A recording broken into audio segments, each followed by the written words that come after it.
नमस्कार, मेरा नाम है शैलजा भार्गव। ये हमारा दूसरा वीडियो है। इसमें हम कक्षा 8 की पहले अध्याय की परिमेय संख्या उनकी प्रश्नावली 1.1 को करने जा रहे हैं, जिसका पहला सवाल देखिए क्या दिया हुआ है। उचित गुणधर्मों के उपयोग से निम्नलिखित का मान ज्ञात करना है।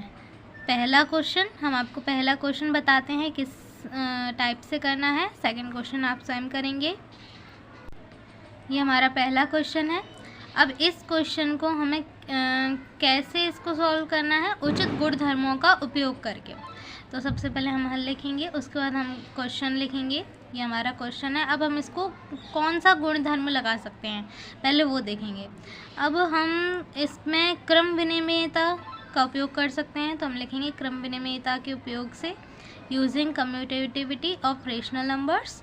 तो अब हम क्या करेंगे, ये जो टर्म है ये इसको हम ऐसे कैसे लिख देंगे, -2/3 इंटू 3/5।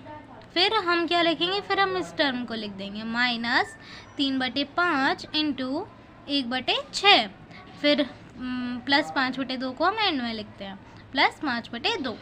अब हम कौन से गुणधर्म का उपयोग कर सकते हैं, वितर्कता। वितर्कता पता है आपको, मैंने पिछले वीडियो में बताया था।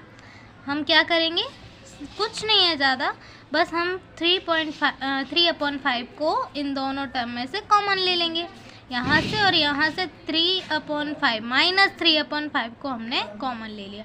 अब इस टर्म में से हमने -3/5 को कॉमन लिया, तो क्या बचा 2/3। 2/3 हमने लिख दिया। उसके बाद अब ये माइनस तो चला गया, अब तो इधर प्लस आ जाएगा, क्योंकि हम जानते हैं माइनस प्लस माइनस होता है। अगर हमारे पास ये साइन दिया है जो कि ये चला गया, तो हम प्लस यहाँ उपयोग कर सकते हैं उसका। तो अब हम लिखते हैं यहाँ प्लस क्या बचा 1/6, और फिर हमने +5/2 को ऐसे का ऐसा ही लिख दिया। अब हम इसको सॉल्व करना है और ज़्यादा कुछ नहीं है। अब हमने इन दोनों का एलसीएम लिया 6, 4 + 1, ये हमने एलसीएम ले लिया है, बाकी सब वैसे का वैसा लिख दिया है। उसके बाद हमने 4 में 1 को जोड़ दिया, 5/6।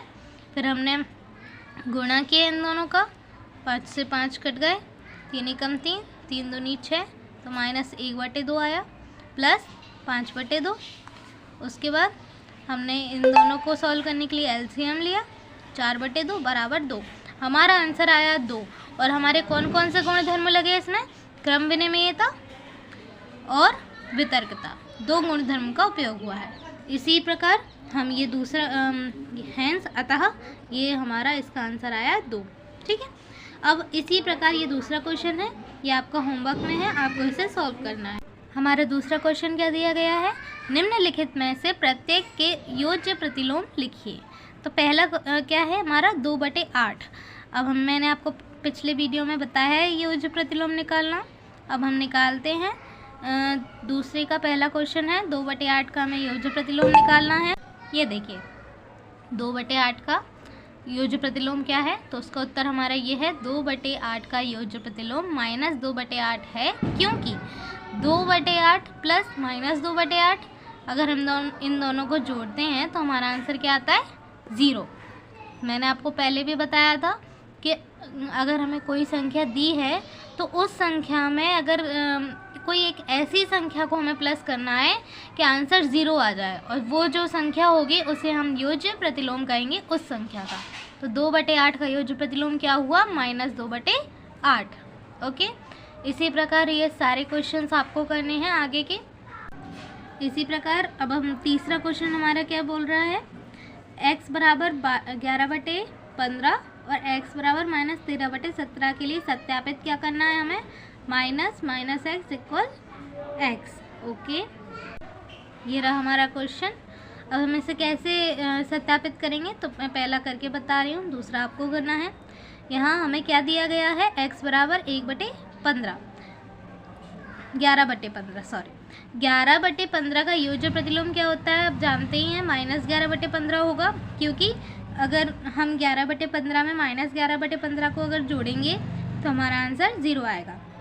इसी को हम कैसे लिख सकते हैं, हमने क्या किया, इसको इस साइड भेज दिया, तो ये प्लस का है तो माइनस का हो जाएगा, बराबर के दूसरी तरफ जाएगा तो माइनस लगा दिया हमने इस प्लस की जगह और -11/5 वैसा का वैसा लिख दिया।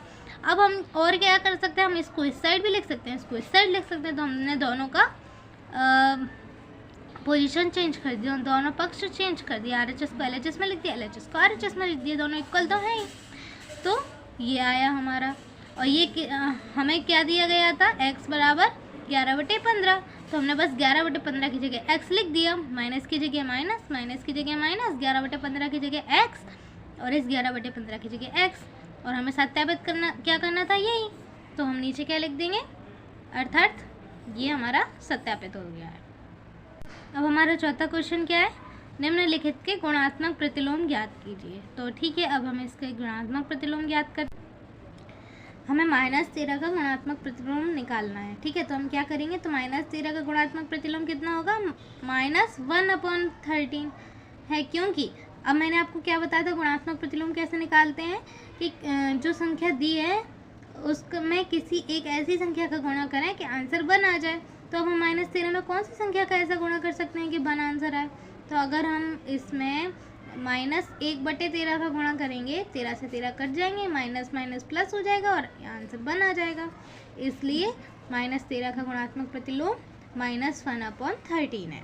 ओके, अब इसी क्रम में मैं आपको एक और क्वेश्चन करके बता देती हूँ, इसमें आप शायद कंफ्यूज हो सकते हैं, लेकिन अब इसमें क्या करना है, अब आप कह रहे हैं कि 2 संख्या है, अब इसका हम गुणात्मक प्रतिलोम कैसे निकालें, इसका भी निकाल लेते हैं, इसका भी निकाल लेते हैं, फिर इंटू कर देंगे, नहीं, सबसे पहले हम क्या करेंगे, हम इन दोनों का मल्टीप्लाई कर लेंगे, इन दोनों का मल्टीप्लाई कर लिया, प्लस माइनस माइनस प्लस हो गया, और 5 3 जा 15, 8 7 जा 56, अब 15/56 इसका हम गुणात्मक प्रतिलोम निकालेंगे, तो वो क्या होगा, 56/15।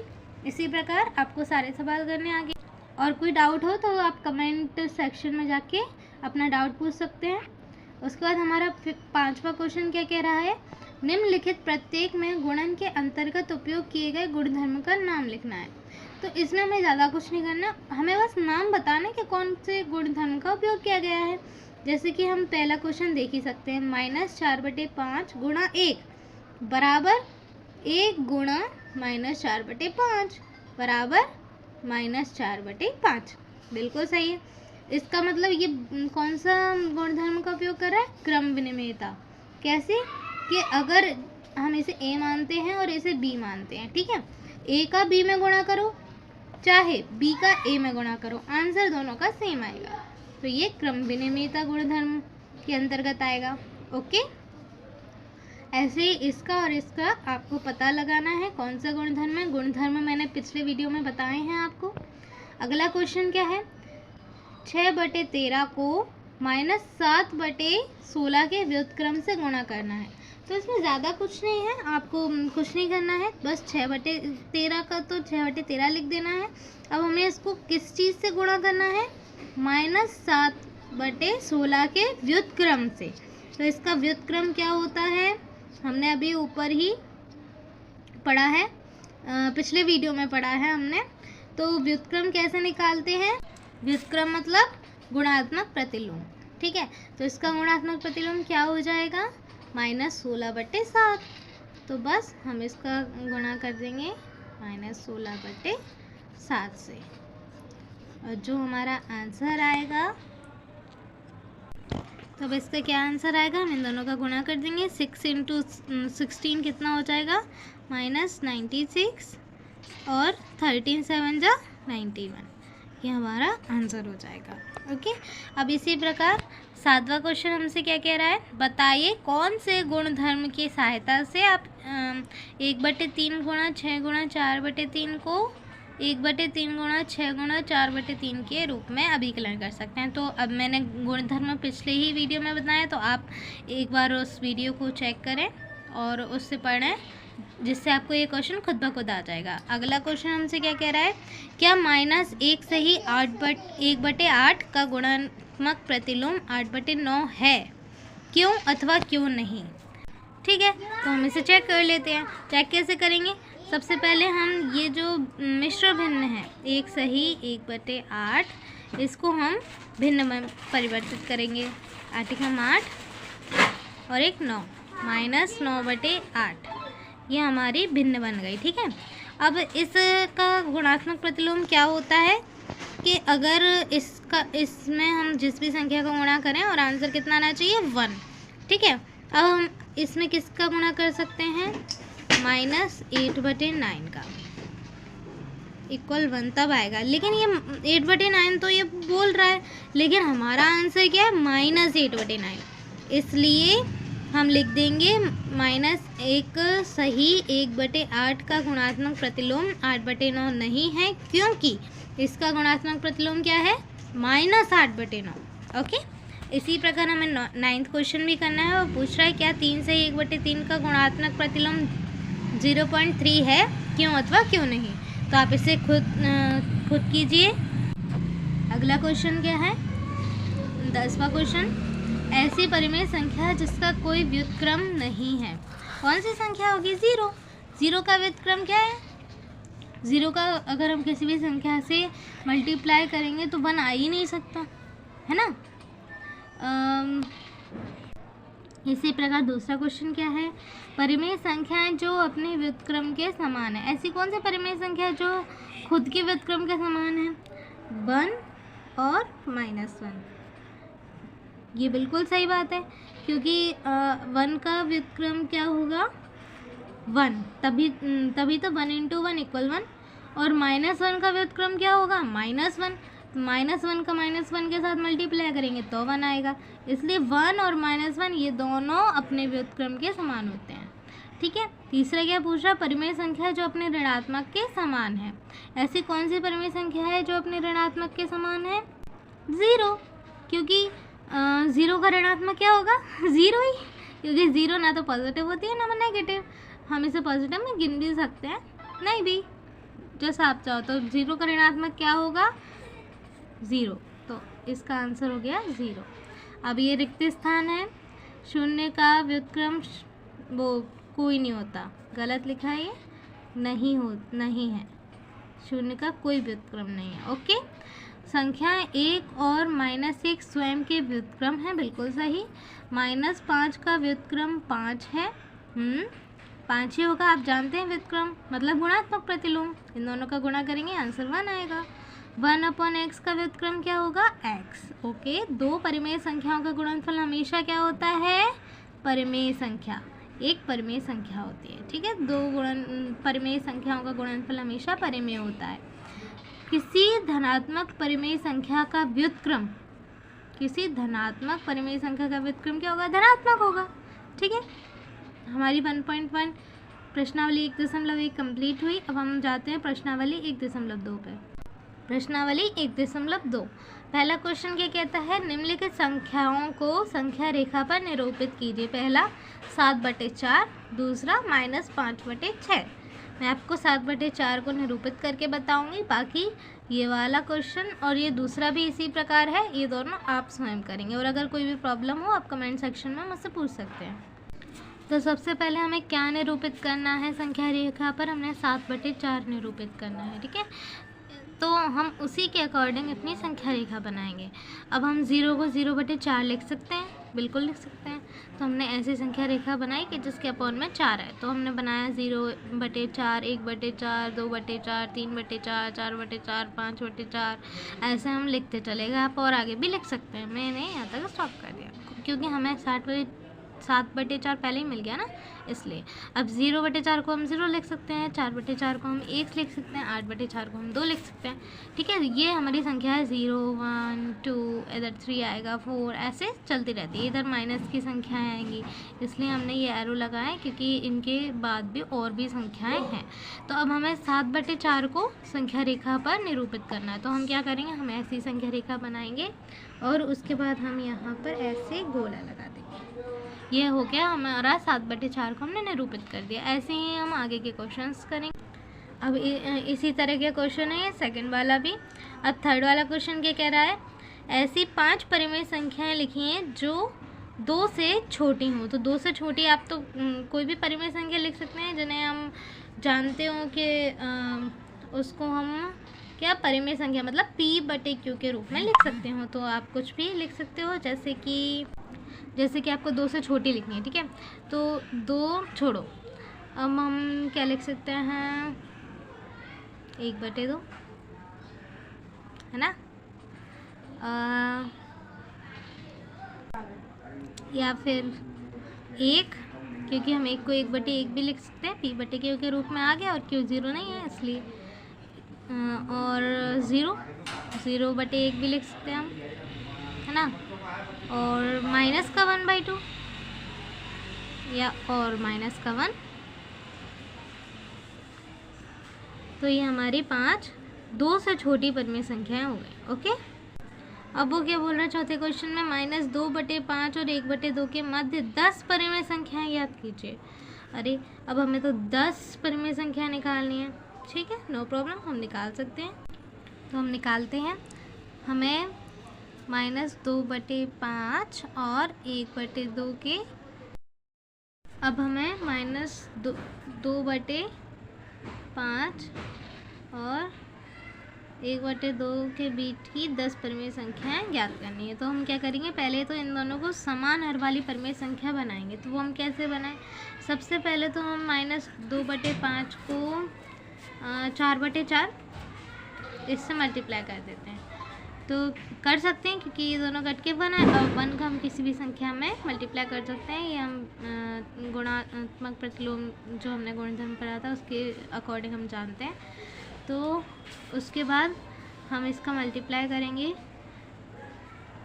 तो हमारे पास आया -8/20। इसी प्रकार हम 1/2 को भी समान हर वाली इसी के मतलब उसका हर भी 20 होना चाहिए, तो हम किसका मल्टीप्लाई कर दें, ऊपर और नीचे 10 का, ठीक है। तो आंसर आया 10/20। अब आपको पता है ये जो 1 है मतलब ये और ये बराबर है, ये और ये बराबर है, तो मतलब इन दोनों के बीच की 10 परिमेय संख्या मतलब इन दोनों के बीच की 10 परिमेय संख्या। तो हम क्या लिख देंगे, इसके बाद वाली संख्या और इससे पहले वाली संख्या। तो हमें टोटल 10 चाहिए, तो हम क्या लिख सकते हैं, हम लिख सकते हैं -7/10, -6/10, -5/10, -4/10, -3/10, -2/10, -1/10, 0/10, 1/10, 2/10, कितनी हो गई, 1 2 3 4 5 6 7 8 9 10। तो ये हो गई बीच की 10 परिमेय संख्याएं। इसी प्रकार हम कितनी भी परिमेय संख्या निकाल लेते हैं। पहले हमें बस उनका हर समान करना होता है, हर समान करने के बाद हमारा काम बहुत आसान हो जाता है। ओके, तो ये रही हमारी 10 परिमेय संख्या है। अब 5वां क्वेश्चन क्या कह रहा है, 2/3 और 4/5, -3/2 और 5/3, 1/4 और 1/2 के मध्य 5 परिमेय संख्याएं ज्ञात कीजिए।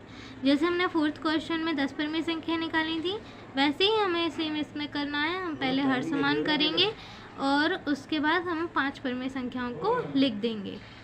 अब 6वां क्वेश्चन क्या है, -2 से बड़ी 5 परिमेय संख्याएं लिखी हैं।